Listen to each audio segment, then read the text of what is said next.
नहीं हुआ है, क्या 2024 तक होगा? जब एनटीपीसी में 20 गुना रिजल्ट कहा गया है तो 11 गुना क्यों दिया गया? एक ही विद्यार्थी का रिजल्ट 5 पोस्ट के लिए क्यों भरा गया? और तीसरा और आखिरी सवाल, 12वीं के पद के लिए 12वीं के बच्चों के साथ ग्रेजुएशन के बच्चों को उठाया गया, क्या दोनों का स्तर समान है? नॉर्मलाइजेशन में 15-20 नंबर किस प्रक्रिया के तहत बढ़ाया घटाया जाता है? अगर आप छात्रों के सवाल जवाब दें सर, शायद उनको फायदा हो। आपने सारे प्रश्न पूछे, सारे के सारे महत्वपूर्ण प्रश्न हैं। मैं इन सारे प्रश्नों को एक एक करके लेता हूं। सबसे पहले लेवल 1 में 2 स्टेज एग्जाम क्यों? 1,25,00,000 के आसपास स्टूडेंट्स ने अप्लाई किया है। इतनी बड़ी संख्या में देश भर में अगर रिक्रूटमेंट करना है तो आपको एक लेवल के एग्जाम से, सिंगल एग्जाम से करना बहुत मुश्किल है। फिर भी हम इसको री एग्जामिन करेंगे। इतनी बड़ी संख्या में 1,25,00,000 कैंडिडेट्स अगर हो तो कैसे उनको एक साथ सेम लेवल, सेम तरीके से, same level of hardness of question की, ये सब करना अति डिफिकल्ट। आप सब इस प्रक्रिया से गुजर चुके हो, आप भी समझते होंगे। इसलिए इसके दो, एक प्रीलिम एग्जाम और उसके बाद में एक कंप्यूटर बेस्ड टेस्ट 2, इस तरह से करके किया गया। वो नोटिस में लिखा गया था कि अगर जरूरत पड़ी, अगर परिस्थिति हुई तो उसके 2 लेवल किए जाएंगे। पहला ये। दूसरा आपका प्रश्न कि 10+2 में ग्रेजुएट्स को कैसे अलाउ करें। देखिए, किसी भी एग्जाम में मिनिमम क्वालिफिकेशन का स्टैंडर्ड होता है, मैक्सिमम क्वालिफिकेशन का नहीं होता है कभी भी। ये कानूनन कॉन्स्टिट्यूशनल व्यवस्था में हम लोग काम कर रहे हैं। कॉन्स्टिट्यूशनल व्यवस्था के हिसाब से हम मिनिमम प्रिस्क्राइब कर सकते हैं, मैक्सिमम प्रिस्क्राइब नहीं कर सकते। तो 10+2 के लिए जो क्वालिफिकेशन वाला स्केल है, उसमें अगर ग्रेजुएट बैठे तो उसको रोकने का हमें कोई अधिकार नहीं है, किसी को कोई अधिकार नहीं है। अगर कोई नया इसके बारे में कोई नया न्यायपालिका की तरफ से कोई चीज आती तो अलग बात है, लेकिन हमारे पास कोई अधिकार नहीं है इसका। दूसरा विषय था ये। तीसरा विषय आपने रखा समय का। देखिए, शुरू में इसके लिए जो इस एग्जाम को कंडक्ट करने के लिए एप्लीकेशंस आई, दोनों के दोनों एग्जाम्स में 1 करोड़ से ज्यादा एप्लीकेशंस आई। 1 करोड़ से एप्लीकेशन ज्यादा आई तो जो एग्जामिनेशन कंडक्ट करने के लिए एजेंसी हमको हायर करनी थी, उसको हायर करने में टाइम लगा, 6 महीने से ज्यादा लगा। नेचुरली इतनी बड़ी संख्या में अगर एग्जाम करना है देश में तो अपने आप में वो एक बहुत बड़ा challenge. It's a Himalayan task, it's a huge task, it's a very very big challenging task. तो एजेंसी को सेलेक्ट किया गया। सेलेक्ट करते करते कोरोना आ गया। कोरोना के फेज में देरी हुई, लेकिन फिर भी डिस्पाइट कोरोना तुरंत दिसंबर 2020 में एग्जाम की प्रोसेस चालू हुई।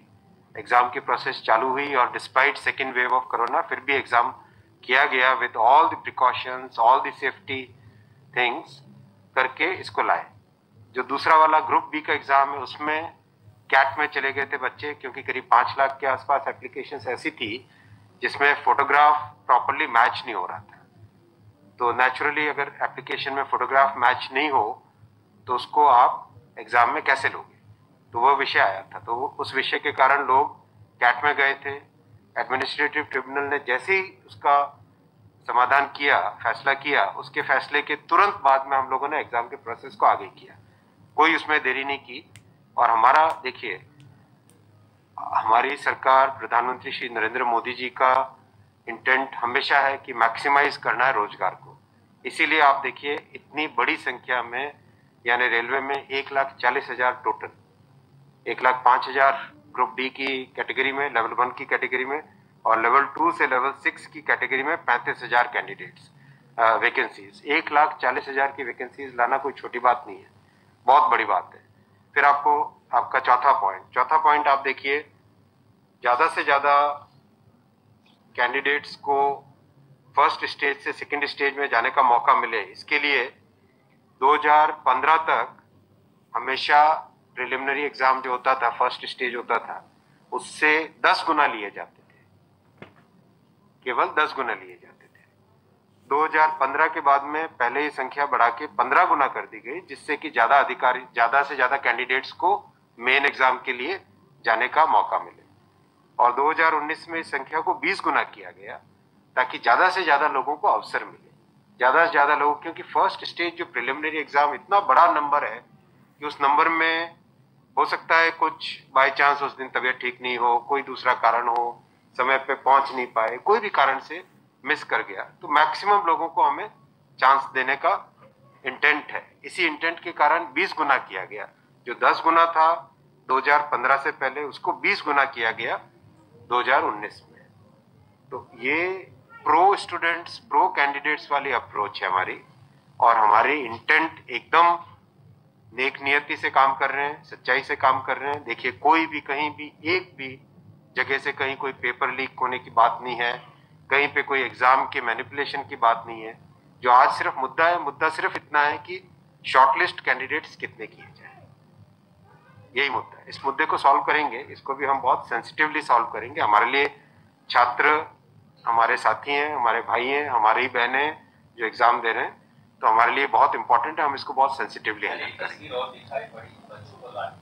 कल रात को आपने देखा, अगर तस्वीरें दिखाई हो हॉस्टल में घुस, मैं आपको इतना बताना चाहूंगा कि जो लोग किसी भी अपनी खुद की संपत्ति को अगर जलाते हैं, खुद की संपत्ति पे अगर अटैक करते हैं, उसको डिस्ट्रॉय करने की कोशिश करते हैं, तो उसमें जो प्रक्रिया पुलिस की होती है वो होनी, अगर हुई है, मेरी बात आप इसमें स्पष्ट रखिए कि मैं छात्रों को कह रहा हूं कि आपकी संपत्ति है, आप अपनी संपत्ति को जलाने के लिए क्यों बाहर निकले। और हम आपकी बात को शुरू से सुन रहे हैं। जिस दिन आपने पहले पॉइंट रखा, उसी दिन हमने तुरंत इसका, जैसे ही दूसरे दिन ही मेरे नजर में आ गई थी बात ये, और दूसरे दिन मैंने तुरंत सारा ये टेबल मंगवाया कि आप मुझे एग्जैक्ट बताओ हर एक लेवल पे क्या वैकेंसी है, और हर एक लेवल पे एग्जैक्ट, जैसे लेवल 2 पे 5663, उसकी जगह 1,13,000, कितने गुने? 20 गुने। लेवल 3 पे 4,940, उसके अगेंस्ट कितने शॉर्टलिस्टेड? 98,833, 20 गुने। तो जो नोटिस के अंदर प्रक्रिया एग्जैक्टली उसके हिसाब से किया है, हर एक पे, level 2, level 3, level 4, level 5, level 6, हर एक पे एग्जैक्टली 20 टाइम्स किया गया है। इश्यू वो नहीं, इश्यू डुप्लीकेट नहीं, इश्यू यूनिक वाली बात आ गई। अब वो मुद्दा उनका है, क्योंकि इसलिए मुद्दा आ रहा है कि जिन लोगों ने तैयारी कर ली है उनको लगता है कि हमें एक बार और चांस मिल जाए, इसीलिए हम इसको बहुत सेंसिटिवली हैंडल करेंगे।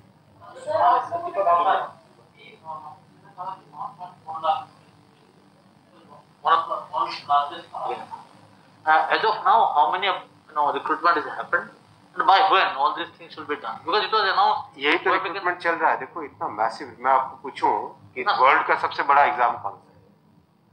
वर्ल्ड का अगर, या इंडिया का भी अगर बड़े एग्जाम्स देखें, तो बड़े एग्जाम्स में जेई बहुत बड़ा एग्जाम होता है, सिविल सर्विसेज बहुत बड़ा एग्जाम होता है, स्टाफ सिलेक्शन कमीशन का बहुत बड़ा एग्जाम। इन सब एग्जाम्स में एप्लीकेशंस की संख्या होती है 5 से 7 लाख, 8 लाख, 10 लाख।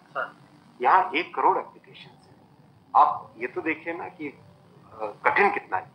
1 करोड़ एप्लीकेशन, 1.25 करोड़ एप्लीकेशन, 1 करोड़ 25 लाख, 1 करोड़ 35 लाख, उसमें समय लगता है। But this is something government was aware. In a country where there is so much of unemployment, and there will be vacancy like this. तो इसीलिए तो टाइम तो इतना लगेगा।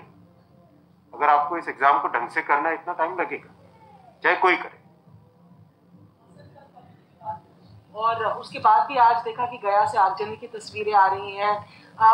क्या ये कन्वे नहीं हो पा रहा है? कहाँ पर ये लैक ऑफ कम्युनिकेशन आपको लग रहा है, या मैटर पॉलिटिसाइज हो चुका है? नहीं, कुछ लोग इसका गलत फायदा उठा रहे हैं, और मैं उनसे भी निवेदन करूंगा कि छात्रों को भ्रमित न करें, कोई गलत इसका उपयोग न करें। ये छात्रों का मामला है, ये देश का मामला है, इसको हमें सेंसिटिवली हैंडल करना चाहिए, और इसमें हर तरीके से संवेदनशीलता के साथ इस मामले को लेना चाहिए। सर, कुछ छात्रों को ऊपर एक हजार की स्टडी में समय आप खबरों की जांच करिए। देखो, जो पुलिस की प्रक्रिया है वो अलग चीज है। मैं अभी मुद्दा है, जो उस मुद्दे को कैसे सॉल्व करें उस पे सोचना चाहिए, हमें फॉरवर्ड लुकिंग होना पड़ेगा।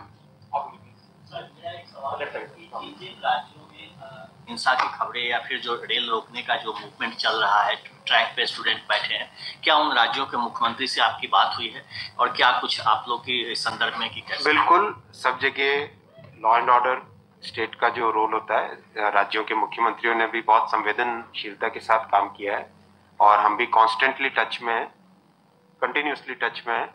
और जो आज कमेटी की बात भी सबके पास जा चुकी है ऑलरेडी, और मेरे ख्याल से ज़्यादातर जगह से स्टूडेंट्स ने इस विषय को स्वीकार भी किया है।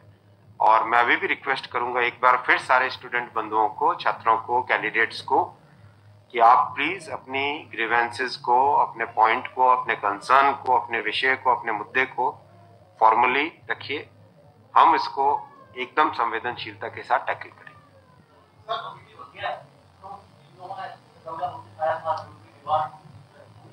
Will that also be considered, because they did not know that this is going to happen?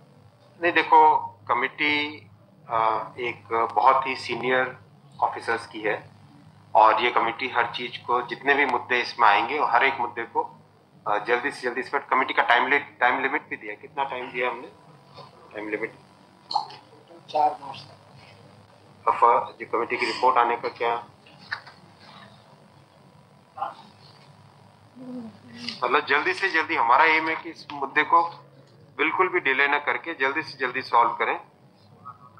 16/2 तक सारे के सारे कैंडिडेट्स अपने कंसर्न सबमिट कर सकते हैं। 3 वीक्स टाइम दिया। I think that's a reasonable time. इससे ज़्यादा टाइम देने की ज़रूरत नहीं है। और कमिटी अपना सारे कंसर्न्स को एग्जामिन करके रिकमेंडेशंस देने का टाइम 4 मार्च दिया गया। तो कोशिश करेंगे उससे पहले अगर हो जाए, 4 मार्च से भी पहले अगर हो जाए। डिपेंड करेगा कि कितने रिप्रेजेंटेशंस आते हैं। और मोटे मोटे मुद्दे तो अभी आ चुके हैं पब्लिक में सबके, इसलिए मुझे नहीं लगता है कि इसमें बहुत ज्यादा टाइम लगेगा। वो आपकी नॉलेज में आ गया है, सही आ गया है। दूसरी ओर ये कि जो आपके पैरामीटर्स था उस पर सब सही तरीके से दिया गया है, उसी तरह से शॉर्ट लिस्ट किया गया है। फिर इसमें प्रॉब्लम, फिर उसमें कमेटी आपको रिपोर्ट क्या करेगी और करेंगे क्या? इसका मतलब अगर चेंज करते हैं कुछ तो दूसरा एक बड़ा पक्ष और भी तो विरोध करेगा। हाँ, ये इसीलिए तो मैं आपको देखो बताऊं ना, एग्जैक्ट किसी भी लेवल पे नोटिस में जो लिखा था कि 20 गुना कैंडिडेट लेंगे, अगर आपके सामने टेबल रखा हुआ है, 5,663 की जगह 1,13,000 यानी 20 गुना। 4,940 के लेवल 3 में 98,833 20 गुना। 161 के अगेंस्ट 3223 20 गुना। 17,393 347 3,47,676 20 गुना। 7,124 वैकेंसीज के अगेंस्ट 1,42,413 20 गुना। एग्जैक्ट 20 गुना है हर एक लेवल का। अब स्टूडेंट्स क्या कह रहे हैं कि जिन कैंडिडेट्स ने एक से ज्यादा लेवल में क्वालिफाई कर दिया है, राइट, उसके कारण सपोज मान लीजिए लेवल 3 में जो लेवल 5 का कैंडिडेट है वो भी क्वालिफाई हो गया है, तो वो लेवल 3 में कोई एक कैंडिडेट को जो क्वालिफाई नहीं हुआ है, उसे लगता है कि अगर उसको यूनिक के हिसाब से काउंट करते तो शायद उसको भी एक मौका मिल जाता मेन एग्जाम देने का। बराबर है, ये मुद्दा ही है। अब जो नोटिस इनवाइटिंग एग्जाम है, एग्जाम का जो नोटिफिकेशन होता है उसकी एक सैंक्टिटी है, वो कोर्ट का मैटर है, वो लीगल मैटर हो जाता है। एग्जैक्टली उसके हिसाब से किया गया एग्जाम को उसी हिसाब से कंडक्ट किया गया, उसी हिसाब से शॉर्टलिस्टिंग की गई। अब जब ये मुद्दा आया है तो इस मुद्दे को सॉल्व करने के लिए कोई ना कोई तो तरीका निकालना पड़ेगा, राइट? तो आपका जो प्रश्न है, आपका प्रश्न वैलिड है कि क्यों ऐसा। आपके सामने डेटा सामने रखे हुए हैं, डेटा आप सबके सामने है, बिल्कुल एग्जैक्ट डेटा है कोई, और ये डेटा हमने पहले दिन ही दे दिया था। जो टर्म कंडीशंस ऑलरेडी जब पब्लिसाइज किया जाता है, कोई पोस्ट होती है तो उसके लिए टर्म कंडीशंस ऑलरेडी पहले से घोषित होता है, उसके आधार पर ही ये सब कुछ किया गया होगा। हाँ बिल्कुल। फिर एक कमेटी या आपको कुछ रास्ता आप नहीं दिख रहा है क्या? ये जो कमेटी रिपोर्ट देगी क्या उसके अगेंस्ट देगी जो आपके टर्म कंडीशंस पहले वाले थे? बात वही है ना कि आपकी बात, तो फिर लोग कोर्ट जाएंगे। हाँ, बात वही होगा जो नहीं, अपने को तरीका ऐसा सॉल्व करना पड़ेगा, कोई तो ऐसा तरीका निकालना पड़ेगा जिससे कि जो लोग शॉर्टलिस्ट हुए हैं उनका भी करियर इफेक्ट ना हो, उनके प्रोस्पेक्ट्स भी कमजोर ना हो, और जो लोगों की ग्रीवेंस है उस ग्रीवेंस को तो एड्रेस करना पड़ेगा ना। छात्रों का मुद्दा है और लोगों ने अगर ग्रीवेंस रेज की है तो हमारी ड्यूटी है कि उसको हमें एड्रेस तो करना पड़ेगा।